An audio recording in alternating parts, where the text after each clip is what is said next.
Сәлем барлықтарыңызға, менің атым Ұлжан. Бүгін біз осындай пинетке тоқып үйренеміз. Мына жерде көрсетілгендей осылай тоқимыз, сосын үстіне узор жасап, оформление жасап, ұлға қызға деп өзгерте беруге болады. Ол үшін біз жіпті аламыз, воздушная петля тоқимыз.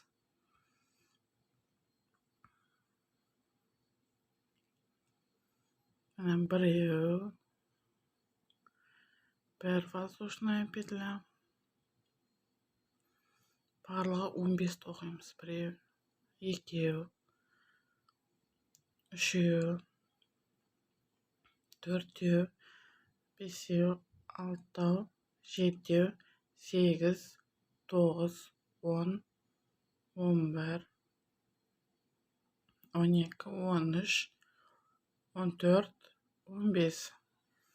Сосын 2 воздушная петля тоқимыз для подъема. Біреу, екеу, бір столбик болып есептеледі.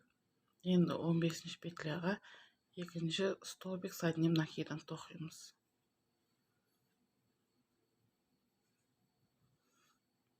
Сол жерге үшіншісі,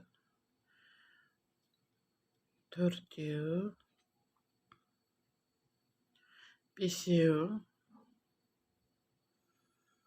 алтау,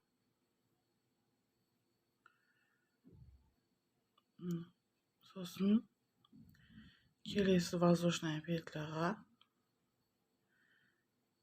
келесі столбиктерді тоқып екінші ұшын ашамыз.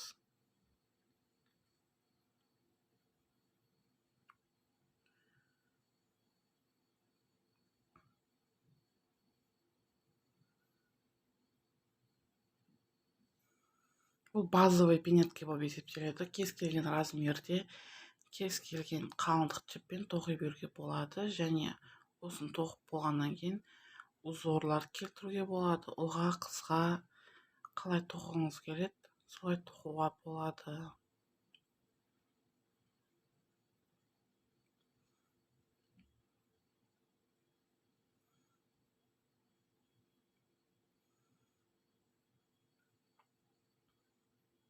Столбик с одним накидом тоқып жатырмыз.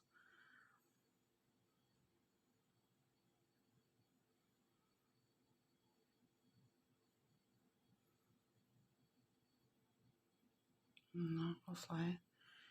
Енді предпоследний бір столбик с одним накидом. И соңғы воздушная петляға көрсетілген 6 столбик с одним накидом тоқимыз. Біреу тоқылды, екіншісі, үшіншісі, төртеу,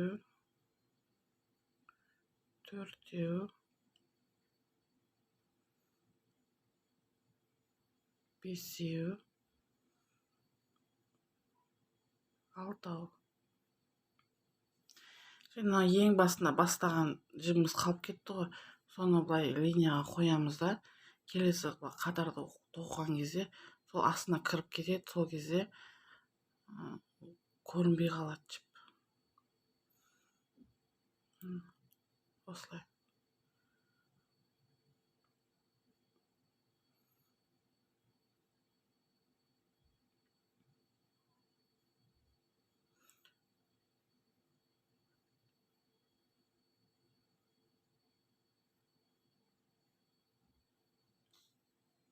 Бұл пинетканы тоқу үшін столбик с одним накидымды білсе жеткілікті. Тоқылуы оңай, тез. Мынау қатарды, бір қатарды біттік. Мынау соңғы біріктіретін жеріне келдік. Біз ең басында 2 воздушная петля тоқып едік қой биіктік үшін. Сол 2 воздушная петлямен мына жерден біріктіру, қатарды бекіту болады. Мына жерде тұрған 2 воздушная петляға қатарды біріктіріп, замыкать еттік, бір қатар бітті. Келесі қатар бастаймыз. 6 петляның әрқайсысына екеуден барлығы 12 воздушная петля 12 столбик с одним накидом тоқимыз. мына жерде біреусіне екеу тоқыдық, мына екіншісіне екеу, үшінші петляға біріншісі, екіншісі, төртіншіге біріншісі, төртіншіге екіншісі тоқылып жатыр. Столбик с одним накидом. Енді қана біреу, екеу, үшеу, төртеу, енді бесеу, алтау тоқимыз. Мына бесіншіге біреу, бесіншіге екеу, алтыншыға біреу, алтыншыға екеу. Енді осы екінші қатардың бәрін айналдырып тура осылай тоқып шығамыз. Айналдыратын түбінде тоже 6 петляға 12 столбик с одним накидом тоқимыз.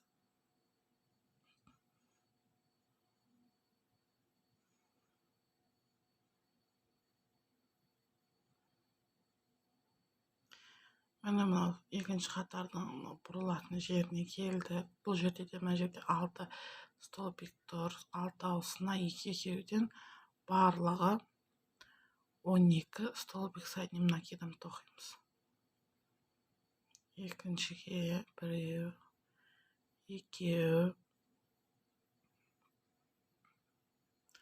үшінші петляға тоже екеу, біреу тоқылды. Мынау екіншісі тоқып жатырмыз. Мынау біреу, төртіншіге екеу, бесіншіге біреу, бесіншіге екеу, алтыншыға біреу, алтыншыға екеу.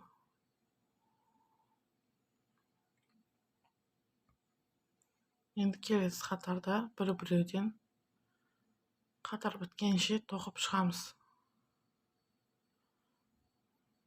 Екінші қатардың соңғы воздушный петляны тоқимыз.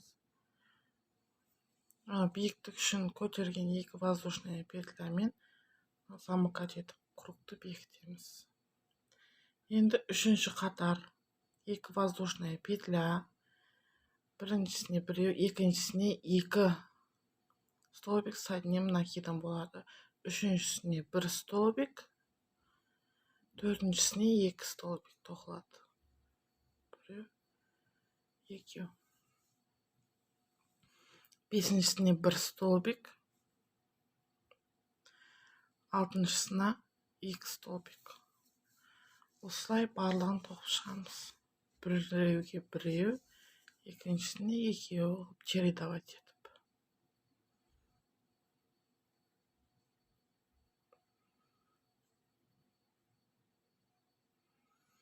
Мына жерде біреу, келесіне екеу.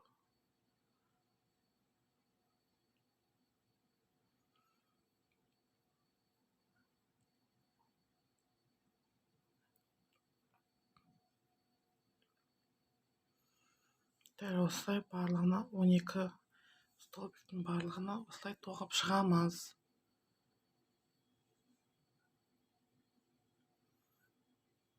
Мынау екінші столбик кетті бір орынға. Енді біреу, мына жерде енді келесіне 2 столбик тоқимыз. Біреу, екіншісі.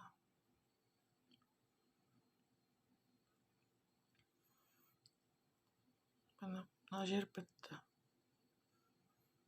Қалғандарына бір-біреуден тоқимыз, және келесі осылай айналып бұрылатын жерде дәл осылай біреусіне біреу, екіншісіне екеу тоқып шығамыз.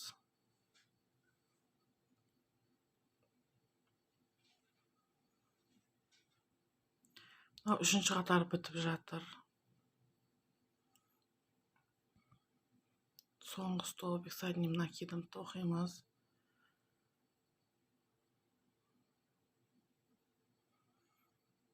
Мына жерге кругты замыкать етіп біріктіріп бітіреміз.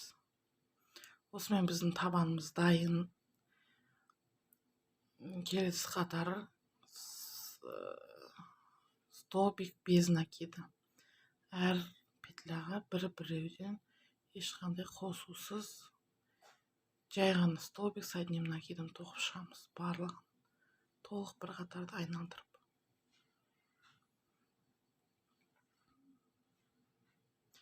Міне біз столбик без накида тоқып бір қатар бітірдік.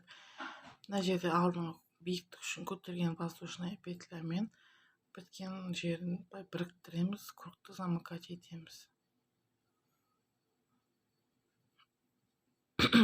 Енді келесі қатар биіктік үшін 2 воздушная петля және столбик с одним накидом 2 қатар тоқып шығамыз. 2 қатар да бір-біріне ұқсайды. Ешқандай қосу, петлялардың санын көбейту, азайту, онда еш нәрсе болмайды. Тек қана қатарлар. Мына жерде 2 қатар тоқыдық. Анау мен көрсетіп тұрғаным мынау столбик без накида етін. Содан кейін біреу 2 столбик с одним накидом тоқылды. Енді біз осы жерден тағы да столбик без накида бір қатар айналдырып тоқып шығамыз.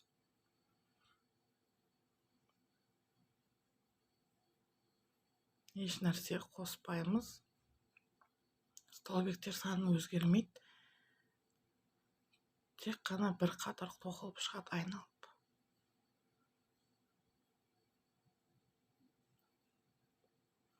Міне біздің қатарымыз бітті. Мына жер бітейін деп қалды.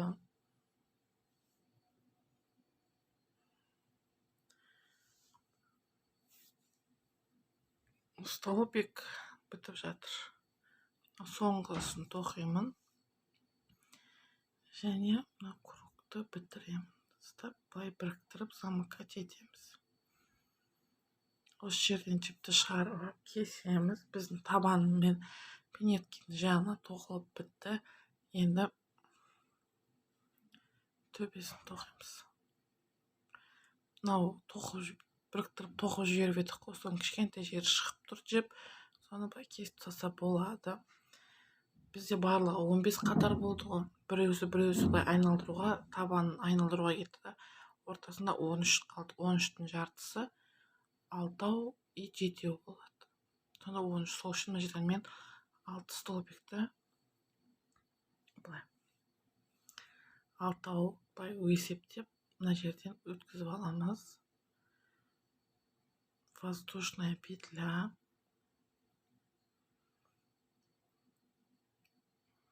Алты столбик с одним накидом тоқимыз.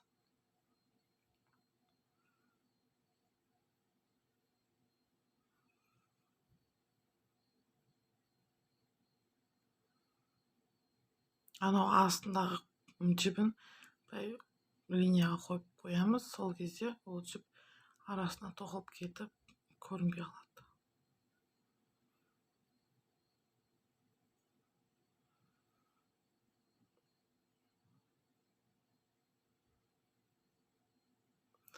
Алтау тоқыдық. Енді мына жер домалақ болып көбейеді ғой. Дәл сол заңдылықпен керісінше сол домалақты кішірейтеміз. Мына бір петляға бір столбик с одним накидом болады. Енді келесі 2 петлядан бір столбик жасап екеуін біріктіру керек. Ол үшін столбик с одним накидом біреусін ғана аламыз мұны. Сосын екіншісін тағы солай өткізіп, екінші столбик болады. Екеуінен біреу шығарамыз. Енді жіп үшеу болады. Осы жіпті үшеуінен біреу шығарамыз. Сол кезде 2 столбиктен бірігіп бір столбик шығады. Мына жерде бір столбик с одним накидом аламыз.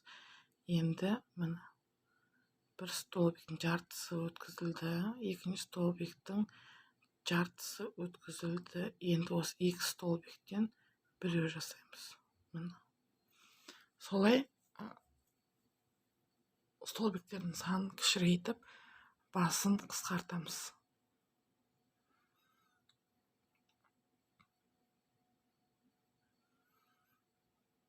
Дәл осы заңдылықпен 7 рет қысқарту болады.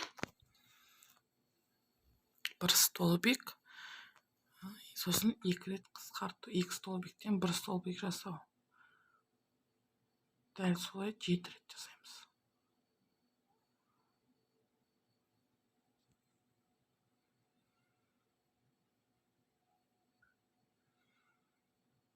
Шатасып кетпеу үшін қарап қоямыз, есептеп отырамыз. Заңдылықтар бұзылып кетпесін.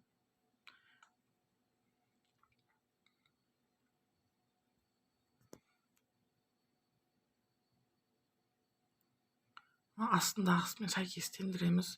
Өйткені астынан көбейткен кезде бір заңдылықпен көбейтілді ғой.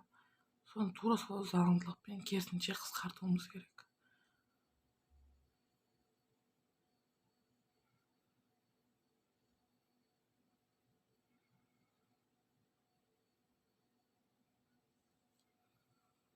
Санап шығамыз, шатаспаймыз. Өйткені бір столбикке бір столбик, келесі 2 столбикті біріктіреміз. Сосын бір столбикке бір столбик, сосын келесі 2 столбикті біріктіреміз.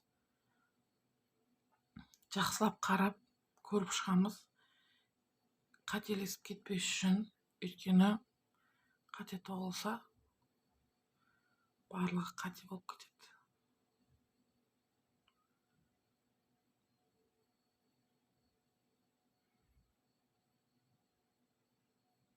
Есептеп шығамыз. Жерден 6 тоқылды, мынау 7-ші біріктіру болады. Мынау 7-ге 1 столбик. Енді 7-ші болады. 2 столбикті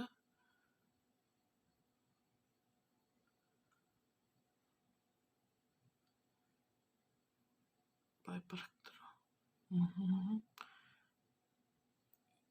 Анау төбесін айналдырып қысқарту бітті. Енді ең басында 6 столбик бастап едік қой, былай жанынан. Тура солай 6 столбиктің кемітілмейді, ол ровно 6 столбик болып тоқылады. 1, 2, 3, 4, 5, 6. Bir қатар бітті. Сәйкестіреміз, түзума барлығын көреміз. Келесі қатарды тоқимыз. Биіктік үшін 2 воздушный петля. Ол біреуі болып есептеледі. Екіншісі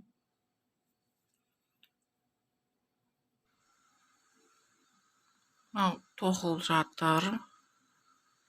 6 столбик с одним накидом тоқуымыз керек біз барлығы. Ең басындағы 2 воздушная петля саналады. Сонда барлығы 6 болады. Енді мына жерде біріктіру басталды. 1, 2, міне екеуінен 1 жасадық. Барлығы 7 біріктіру жасаймыз. 1, 2, екінші біріктіру. 1, 2, үшінші біріктіру.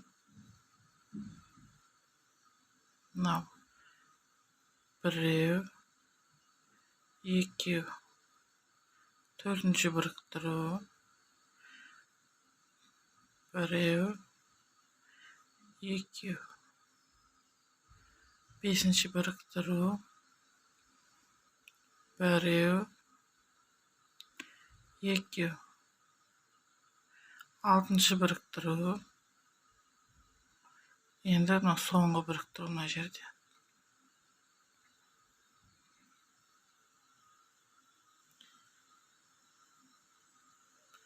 1, 2, 7-ші біріктіру. Және мынау 6 столбик с одним накидом дәл 6 болып қалады. Оны қысқартпаймыз.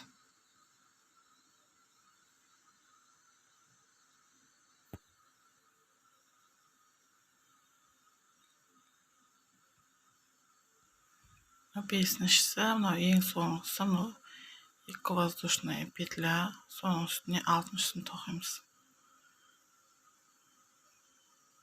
Келесі соңғы рядымыз қалды. Сонымен мына соңғы рядтың 2 воздушная петлясы 1 столбик болып есептеледі. Келесі екіншісі, үшіншісі, төртеу, бесеу, алтау. Енді біріктіру. Екеуден біреу біріктіреміз. Біріншісі, екіншісі. Осы екеуінен біреу жасалады. Және мына жерде үшеуден біреу жасаймыз. Біріншісі, екіншісі, үшіншісі. Біздің крючокта сонда 4 жіп болады. 4-еуден біреу шығарамыз. Келесі екеуден біреу істейміз. Біреу, екеу. Екеуін біріктіреміз. Және 6 столбик с одним накидом тоқып шығамыз.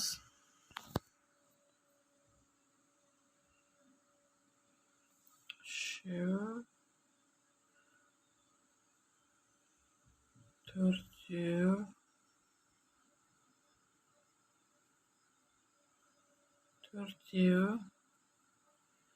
бесеу, алтау.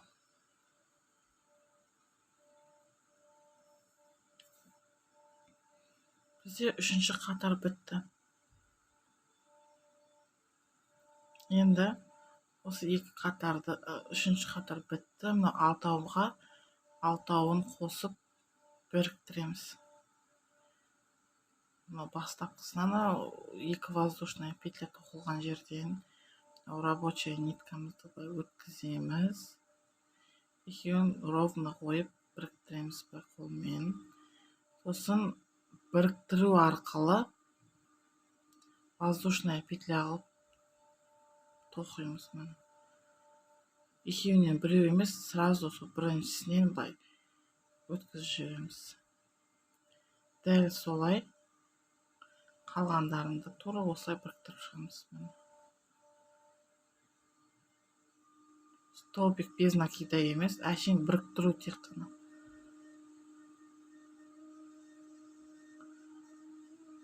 Біріктіру.